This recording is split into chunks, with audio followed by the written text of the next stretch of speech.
My husband gaslit me big time while we were dating, and this is what I have to say about it. Hi everyone, Mireille Nicole here, Relationship Coach, and I'm excited to do this video because I recorded as part of my Narcissist or Not series a video on gaslighting, and it got a really good response. So I wanted to share a little story with you guys today, because in that video and the whole series is based on the premise that I'm helping you really determine whether or not your partner or the guy you're dating is a narcissist, or if there's a problem in the relationship dynamic that you can take positive, productive steps towards turning things around. Now, by the way, as always, I'm not suggesting you tolerate things. I just suggest that before you label, you explore. Now, before I get into it, let's talk about what gaslighting is. So I went online and I Googled gaslighting, and the first result that came up was a Daily Ohm article. It was sponsored, so it was really good anyways, but they talk about the origin of gaslighting and how it was based, the whole term came out of a play in 1938 by Patrick Hamilton. It was called Gaslight. And the story was around a woman who had inherited a lot of money and her partner was trying to get in on it. So what he started to do was he tried to make her feel like she was going insane. And one of the things that he was doing to try to achieve that was that he was turning the gaslight on and off and pretending he didn't notice. Now, how messed up is that? I thought that was a super interesting story. So I wanted to share that with you today to really put everything in context here. And also, one of the things I want to say about gaslighting before I go into my story is that gaslighting can happen obviously on different levels and for different reasons. Sometimes we gaslight people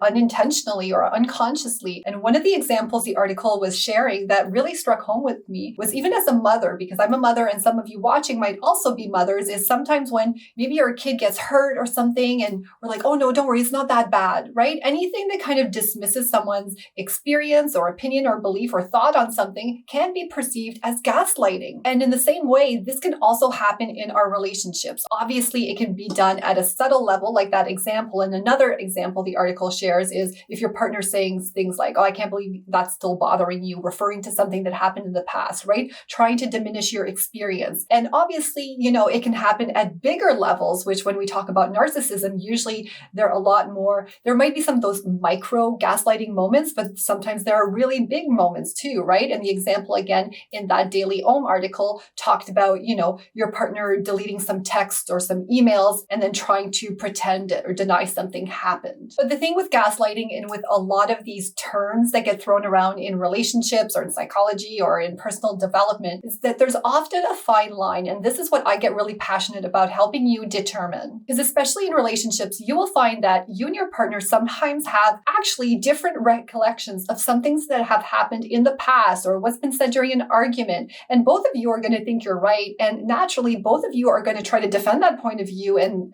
try to convince the other person that what you experience is the truth. And that might not be gaslighting, right? That can fall into defensiveness because maybe you're doing that just to make your partner feel bad. I mean, I'm not saying this is healthy by any stretch of the imagination, but it's important to really broaden our thinking here so that we don't get stuck in these labels that ultimately make us take certain decisions instead of helping us take responsibility to better ourselves and to better our outcomes in love. And I know that if you're watching this, you are passionate about improving yourself and self-development. So this is probably going to land with you. But if you're not on that journey yet or a different stage on that journey, maybe some of what I share with you is going to land the wrong way. And that's okay. Thank you for being here. And I hope this can offer a different perspective. So let me share my story with you guys. So when I was dating my husband at the beginning, when we met, it was really a whirlwind romance. Like I always share, we fell like deeply in love really, really quickly.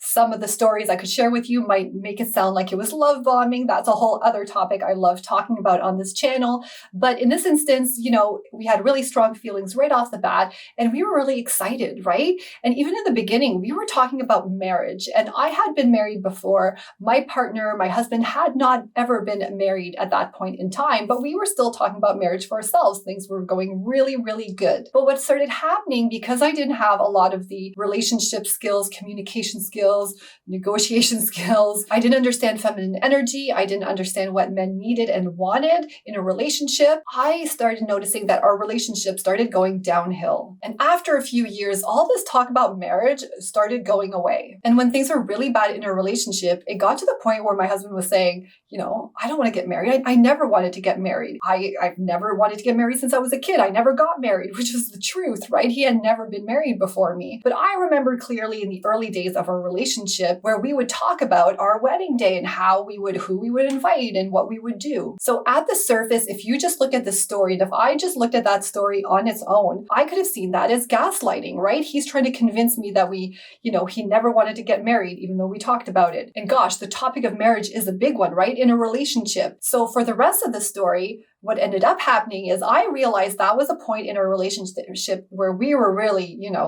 on shaky ground. And that's when I really started, like I said, learning all the skills here that I talk about on my channel and implementing them, actually applying them in my love life. And I noticed that as things started to get better, some of these labels that we talked about started really disappearing. And I started discovering that it's not necessarily that my partner was narcissistic or using gaslighting tactics intentionally, but it was a symptom of things not going well in our dynamic. So it wasn't really the root cause. His personality or his being, his identity was not the root cause. It was really the way we were interacting. And after a while of getting support in my own love life and really applying these skills, my man proposed to me, and 6 months later, we were married. I really discovered by exploring whether or not he was actually gaslighting me and looking at the bigger picture, I realized, I discovered that it wasn't actually who he was. Like, obviously, some men are jerks. Yes, I'm not saying that it doesn't exist or to just tolerate it and just even if you apply these skills, it's still happening, that you should just pretend that it's really a result of your skills and to just stay in a relationship you shouldn't stay in, right? But I want to open you up to the possibility that there could be something going on that you have some control over to determine and to help you make that decision and that assessment. You don't tolerate, but you explore. Now, I don't blame my partner for doing this. I've never even gone back and said, hey, you were gaslighting me, by the way. Like, I don't reference that at all. There's no reason for me to bring up feelings of guilt, shame, or blame when it comes to that. It's just very obviously clear to me that it was the dynamic in the relationship and he just didn't have the tools to express it in another way. So it's a classic example of gaslighting unintentionally or unconsciously in this case. If you find yourself in a situation where you're not sure if you're being gaslit, I highly encourage you to watch more of my videos here to really understand some of these tools that you can try to see if that's actually happening to you. And if you'd like more personalized or customized support, feel free to reach out to me. There is a link in the description below. Now, I'm curious to know your thoughts or your questions on this topic. Leave them down here and I will get back to you. I will either answer them in the comments or maybe I'll even record another video on this topic. Either way, thank you so much for watching and I'll see you in the next video.